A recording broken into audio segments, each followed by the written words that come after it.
Son las 8:14 de la mañana, continuamos en Radio Análisis y bueno, queremos seguir poniéndole mucha atención a lo que está ocurriendo con las medidas sanitarias que se están llevando a cabo en nuestro país, con las políticas y cuáles pueden ser sus consecuencias. Y para ello, como ustedes saben, tenemos una alianza con la Escuela de Salud Pública de la Universidad de Chile. Vamos a saludar precisamente a esta hora de la mañana a uno de sus académicos, Gabriel Cavada. Gabriel, muy buenos días, como siempre.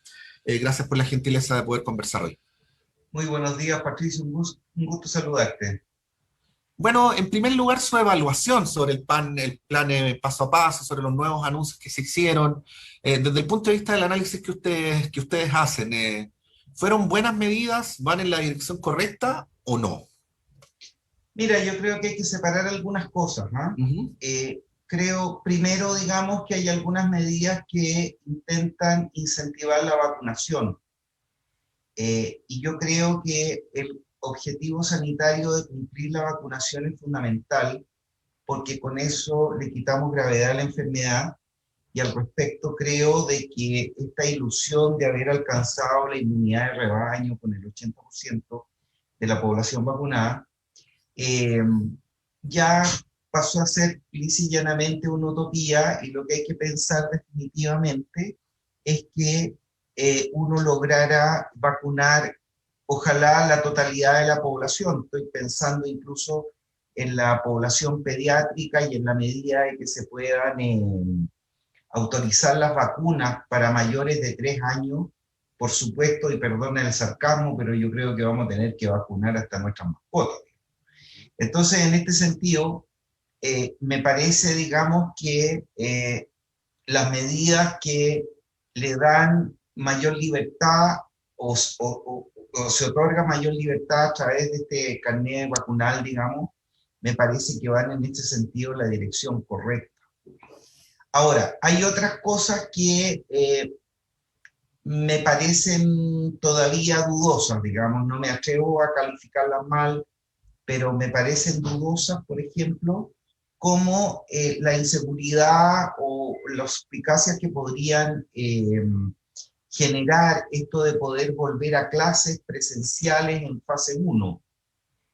Si bien técnicamente a lo mejor podría ser justificable, pero creo que eso instala una falta de una inseguridad tremendamente grande en la comunidad escolar, y que al menos hay que explicarla mejor. ¿Sí? Ahora, el otro tema es que ya cuando uno va a las cifras propiamente tal de la epidemia, en donde uno se pregunta si esta flexibilización del paso a paso se justifica, la verdad es que estamos viviendo desde por lo menos hace un par de semanas eh, la baja calcada a lo que ocurrió después de el desastre de junio del año 2020. Hemos tenido durante el 2021 ya por 4 semanas consecutivas una alza, perdón, una reducción muy sostenida de casos a nivel nacional. Por 2 semanas consecutivas hemos tenido una reducción de un 27% de casos.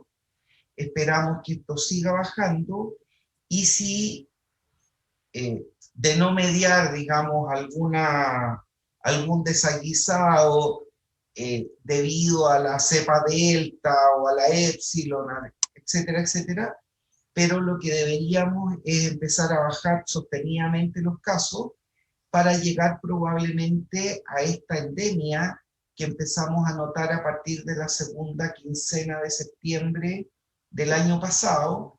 Y en ese caso esta endemia era del orden de unos 10.000 casos por semana, y ahora por efecto vacunal deberíamos reducirlas más o menos a unos 3.500, una cosa de ese estilo, lo que significa tener aproximadamente unos 400 casos diarios a nivel nacional. Ahora, ¿qué tenemos que ir aprendiendo, no? Eh, yo creo que el año pasado cometimos un tremendo error al flexibilizar el ingreso de, desde personas desde el extranjero. ¿Mm? Lo que hay que pensar es que Chile todavía se puede pensar como una isla, digamos, por su aislación geográfica, y me parece que en la medida de que nosotros tengamos una epidemia local chilena, ¿cierto? Que no se vea permeada por lo que pasa en nuestro entorno, yo creo que podríamos controlar esto. ¿Y cuál es nuestro entorno? ¿Cuál es lo peligroso de nuestro entorno? Fundamentalmente Brasil. Brasil tiene 250 millones de habitantes, una epidemia que no ha tenido ninguna política de control y por lo tanto con esa masa demográfica ellos son productores de cepa. Por otra parte, los turistas que llegan a Chile en periodo estival fundamentalmente vienen de Brasil. Chile es el único país de Sudamérica que no tiene frontera con Brasil. Pero sin embargo tenemos 5.000 kilómetros de frontera que son tremendamente porosas. Por lo tanto, yo creo que ahí tenemos que tener un tremendo cuidado en que la gente no viaje a Chile y los chilenos tampoco viajen de turistas a otros Gabriel, países de pero modo tal de sí, mantener esta condición insular. sí. Pero oficialmente las fronteras están cerradas, lo dijo hace unos 8 o 10 días atrás la subsecretaria Daza, y sin embargo llegan 12 vuelos regulares todos los días al aeropuerto de Pudahuel. Bueno, eso es lo que tenemos que sincerar y es ahí donde efectivamente tenemos que ponernos muy estrictos. ¿Ah? Ahora, fíjate que además habría que fijarse en el flujo, ¿cómo le podríamos llamar? Bueno, migratorio o interpersona que ocurre en la región de Arica, Parinacota, porque ellos, esa región particularmente y probablemente Tarapacá pase lo mismo, tengan una muy fuerte base económica en términos del intercambio comercial que tienen con Bolivia y con Perú, ¿sí? Perú y Bolivia tienen amplísima frontera con Brasil, de modo tal que cualquier mutación que se produzca por ahí probablemente entre por esas dos regiones.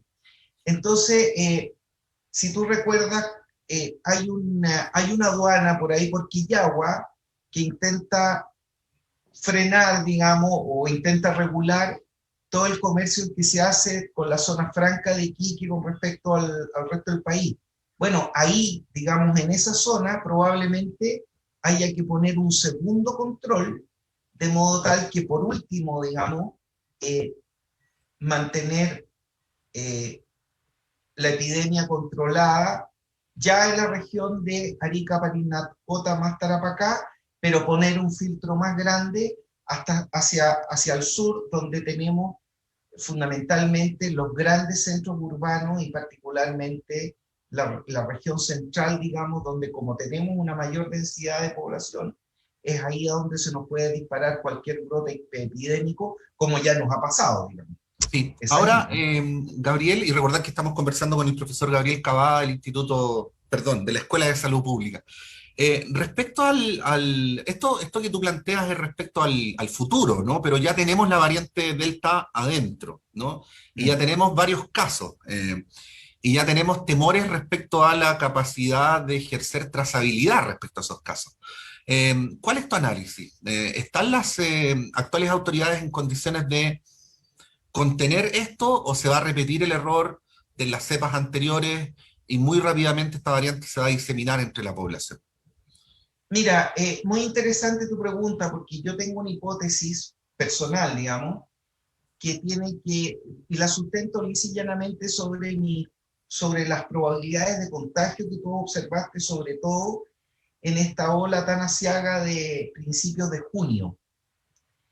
Yo personalmente creo que la variante Delta entró hace bastante más tiempo del caso cero reportado, Ujú. y el tsunami nos pasó por arriba y no nos dimos cuenta. ¿Por qué te lo digo? Porque la variante Delta se supone que es cerca del 60% más contagiosa que otras cepas que nos han atacado y sin embargo lo que estamos observando es una disminución progresiva de casos y todavía no hemos observado, porque acuérdate que ya llevamos cerca, un poquito más de un mes de que se supone que entró la persona esta a San Javier, ¿no es cierto? Entonces deberíamos a estas alturas estar observando una epidemia desatada por Delta, y resulta que los casos bajan, bajan y bajan, y no tenemos este ascenso exponencial pronunciado, casi vertical, que podría haber sido atribuido a este cambio de cepa. Por eso, digamos, yo tengo esta hipótesis peregrina, que en realidad el tsunami nos pasó por arriba y no nos dimos cuenta. Y ojalá sea así, digamos. Sí.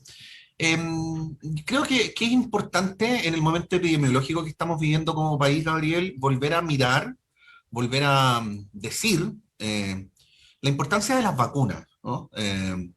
Ahí quería preguntarte, el tema de las vacunas va y viene, no siempre, digo yo como periodista, se trata del mejor modo en los medios de comunicación, pero creo que en el momento en que estamos viviendo, creo que es importante volver a analizar el rol que han jugado las vacunas. ¿Qué podríamos decir al respecto? Mira, lo primero, tal como tú señalas, es informar bien Mm. cuál es el primer objetivo vacunal. ¿Ah? Eh, lo primero que hay que decir es que no hay ninguna vacuna disponible que sea completamente efectiva para el contagio. Lo que pretenden actualmente todas las vacunas es restar en la gravedad a la enfermedad. Cuando tú te vacunas, cualquiera sea, Pfizer, Sinovac, la que tú elijas, lo que vas a hacer fundamentalmente y con una muy alta probabilidad, con una alta eficacia, es prevenir cursos moderados y graves de la enfermedad y por ende muertes.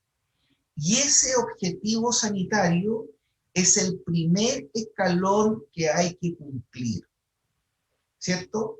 Y de nuevo, perdóname la referencia coloquial, ojalá que podamos hacer de que COVID-19 sea esta gripeciña de Bolsonaro, ¿no?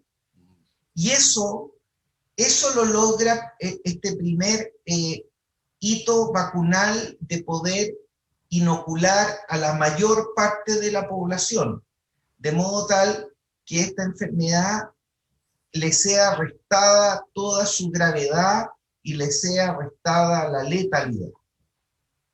Ya tendremos tiempo, no mucho, es un mediano plazo, de aquí a meses, de saber si esta inmunidad la tenemos que reforzar con una tercera dosis, con un cambio de esquema vacunal, que si primero te pusieron Sinovac, después habrá que reforzarte con Pfizer. Eso es, todavía hay que estudiarlo, ¿ya? Las luces de la comunidad científica, que todo va para un refuerzo de tercera dosis, ¿sí? Y por supuesto que ya en un plazo un poco más largo, entendería yo de que la industria farmacéutica, los productores de vacunas, estarán investigando ya vacunas tremendamente más efectivas para prevenir el contagio, y ahí recién tener perspectivas de tener un control ya casi radical del COVID-19, ¿sí? Pero ¿qué es lo importante?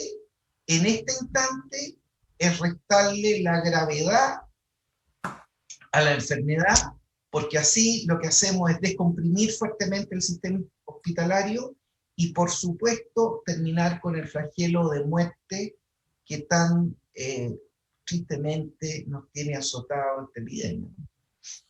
Gabriel, finalizo con esto. El Colegio Médico había pedido una reducción drástica de la movilidad por algunas semanas. El gobierno hizo lo contrario, ¿no? Ya sabemos que hay una relación directa entre movilidad y contagio. También sabemos que la población está agotada y sabemos que no estaba obedeciendo mucho las indicaciones del gobierno. Te pregunto, desde el punto de vista del análisis de la política pública, ¿Era el momento para hacer más laxos los desplazamientos? ¿Cuál es el análisis que tú harías? Bueno, teniendo en cuenta todas estas consideraciones, muchas de las cuales además nos llevan a lugares contrapuestos, ¿no? Así es. Pero te insisto, o sea, ¿cuál es el objetivo sanitario que se trazó la autoridad? Yo creo que el primer objetivo sanitario es restar la gravedad de la enfermedad y para eso tú tienes que conseguir que todo el mundo se vacune. Las vacunas tienen solamente autorizaciones de emergencia. Eso hace de que por una cosa legal tú no puedas poner la vacuna como obligatoria. Por lo tanto, tienes que hacer una persuasión y tienes que hacer un fuerte incentivo para que la gente se vacune. Entonces, en ese sentido, la relajación del paso a paso, pero sujeta a que tu plan vacunal esté completo, yo creo que es la forma, es la alternativa que tienes para que lograr que todo este rezago, que es del orden de los 2 millones de habitantes, de los 15 años para arriba, pero ya queremos vacunar a los más jóvenes, etcétera, etcétera, efectivamente se rompa esta inercia antivacuna que pudiera haber, o esta desidia por vacunarse, como quieras llamarle, falta de tiempo, lo que tú quieras, de modo tal que se pueda lograr este objetivo de inmunizar sobre el 90% de la población chilena. Entonces, por ejemplo, este camino de análisis que estoy haciendo yo, eh, más allá de hacerte el cortocircuito, lo que necesita es que hagamos una epidemia netamente local, insular, chilena, digamos. ¿Ah? Entonces, claro, porque en estas cuestiones uno no puede pedirlo todo, ¿sí? Ahora, mi postura personal es que la propuesta del colegio médico ha sido tremendamente mal explicada, ¿no? Cuando recién salió, se hablaba de un lockdown que era una especie de cortocircuito que se supone que era una cuarentena cerrada, digamos, por 3 semanas, etcétera, etcétera. Y el mismo colegio médico después ha venido a decir que no es tal, que en realidad lo que hay que parar es la actividad productiva, etcétera, etcétera, etcétera. Entonces ahí hay tantas aristas en esto que yo me inclinaría a terminar, digamos, el plan vacunal eh, eh, y ver al final cuáles son sus resultados completos con el agregado de fronteras cerradas, aéreas y terrestres, digamos, ¿no es cierto? Y ver qué es lo que va ocurriendo allí, digamos. ¿Mm? Hemos conversado esta mañana con el profesor de Escuela de Salud Pública de nuestra universidad, de Gabriel Cavada. Gabriel, como siempre, muchas gracias por tu gentileza con nuestros auditores y auditoras y que tengas una buena semana. Patricio, un placer conversar con ustedes y feliz dar estos tips, digamos, a través de la radio de nuestra universidad. Un abrazo Gracias, cariñoso. Gabriel. Chao, chao. Son las 8:30.